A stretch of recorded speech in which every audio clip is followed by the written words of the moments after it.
Hello guys, this is Gautam and welcome to my YouTube channel GB Vlogs and Facebook page GB Page. Guys, এটা কথা এই প্ৰথমতে এই ভিডিঅ'টো চাই লওক। যাদৱ পায়ং অৰণ্য মানৱ তেখেতে বঁটা পাইছে যথেষ্টখিনি, বহুত মানে সন্মানীয় ব্যক্তি। যাদৱ পায়ং ছাৰৰ এটা ভিডিঅ' পালোঁ, সেই ভিডিঅ'টো চাই লওকচোন। চেগুন গছৰ ওপৰত কেইষাৰমান কথা কৈছে, এই ভিডিঅ'টো চাই লওক। তাৰপিছত মই এটা ৰিয়েকশ্যন দিম, কেইষাৰমান কথা ক'ম। ভিডিঅ'টো আৰম্ভ কৰোঁ, চাই লওক ভিডিঅ'টো। গছ নহয়, এইটো ইংলেণ্ডৰ গছ চেগুন। এতিয়া নাও বনাবলৈ আনিলে গোটেই ভাৰতৰ বায়'ডাইভাৰ্চিটি খতম কৰি দিলে। বায়'ডাইভাৰ্চিটি নাথাকে, ইয়াৰ তলত ডুবুৰি বন কেৰা বন একো নহয়। ইয়াৰ ফুল যেতিয়া ফুলিব মকৰাও বাহ নলয়, ইমান বিষাক্ত গছ। ইয়াৰ পৰা কেঞ্চাৰ ৰোগ হয়, ফুলৰ পৰা যিটো হয়। কাৰ্বি আলং নগাঁও ডিষ্ট্ৰিক্টত উত্তৰ পূৰ্বাঞ্চলৰ ভিতৰত এটাইতকৈ তাতে কেঞ্চাৰ ৰোগ দিছে।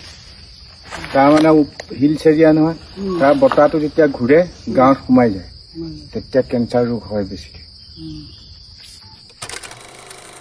এতিয়া কথা হ'ল, তেখেতে কৈছে, যাদৱ পায়ং ছাৰে কৈছে যে চেগুন গছ ইংলেণ্ডৰ পৰা আহিছে। চেগুন, যাক ইংলিছত টিক বুলি কয়, আৰু বটানিকেল নেম ট্ৰিকটেনাছ গ্ৰেণ্ডিছ, ইংলেণ্ডৰ পৰা আহিছে বুলি কৈছে। কমপ্লিট ভুল। ইংলেণ্ডৰ লগত কোনো দূৰ সম্পৰ্ক নাই। তেখেতে এনেকৈ ক'ব নালাগে। ব্ৰিটিছসকলে চেগুন ইউজ কৰিছিলে, তেওঁলোকে জাহাজৰ ভিতৰত লগাবলৈ কাৰণে ইউজ কৰিছিলে, কিন্তু ইংলেণ্ডৰ পৰা অনা নাইকিয়া। ইউজ কৰিছিলে হয়, তেওঁলোকে জাহাজ নাৱৰ মানে যিখিনি কাঠ লাগে, তাত চেগুন কাঠটো অলপ উন্নত কাৰণে, অলপ ভাল পিষ্টৰ কাৰণে তেওঁলোকে ইউজ কৰিছিলে। পৰা কেঞ্চাৰ হয় পৰা আদি কৰি এনেকুৱা কিছুমান কথা কৈছে। এক নম্বৰ কথা, চেগুন গছ ইংলেণ্ডৰ ব্ৰড নহয়, ইংলেণ্ডত জন্মই নহয়। চেগুন গছ উৎপত্তিয়ে নহয় ইংলেণ্ডৰ গছেই নহয়। চাউথ ইষ্ট এছিয়াৰ পৰা আহিছে চেগুন গছ। ইণ্ডিয়া, ম্যানমাৰ, থাইলেণ্ড আদিত মানে চেগুন গছ পোৱা যায়। আমাৰ নৰ্থ ইষ্টত আহিছে, একচুৱেলি ম্যানমাৰ, থাইলেণ্ডৰ পৰা আহিছে। এনেকৈ চেগুন গছ পোৱা যায়। বাংলাদেশতো পোৱা যায় চেগুন। আমাৰ নৰ্থ ইষ্টৰ এটা ছাইডে, নৰ্থ ইষ্টৰ অসমৰ এই ধৰমটোলৰ পৰা এনেকৈ কাৰ্বি আংলঙৰ এনেকৈ আপ টু আপোনাৰ হেৰিলৈকে, আপোনালোক এই নগাঁৱৰ এইফালে ধৰমটোলৰ পৰা আৰম্ভ কৰি এনেকৈ কাৰ্বি আংলং ছাইড এটা, ইফালে টপাতলি, এনেকৈ এটা এৰিয়া আছে, যথেষ্ট ভাল চেগুন হয়। সিফালে হোজাই, দবকা, লামডিং, এই এনেকুৱা ছাইডে কাৰ্বি আংলঙৰ বৰ্ডে আমাৰ চেগুন গছৰ ভাল উৎপত্তি হয় আমাৰ নগাঁৱৰ। এটা কথা হ'ল কি, আৰু এটা কথা, ৰিচাৰ্চৰ মতে চেগুন গছৰ পৰা কোনো ধৰণৰ কেঞ্চাৰ নহয়। তেখেতে ভুলকৈ কৈছে। এটা কথা সত্য, চেগুন গছ বা শাল গছৰ তলত কোনো ধৰণৰ গছ গছনি নহয়, কোনো ধৰণৰ সৰু গছ নহয়, ঘাঁহ বন নগজে। এইটো প্ৰাকৃতিক নিয়ম। শাল গছৰো তেনেকৈ, শাল গছৰ তলতো তেনেকৈ কোনো ধৰণৰ ঘাঁহ বন নগজে। চেগুন গছৰ পাতৰ পৰা বৰ্তমান, পাত শিপা আদিৰ পৰা বৰ্তমান ৰিচাৰ্চ কৰি কিছুমান ঔষধ উলিয়াই আছে। উপকাৰী, চেগুন গছ উপকাৰী, অপকাৰী নহয়। চেগুন গছৰ পৰা কোনো ধৰণৰ কেঞ্চাৰ নহয়।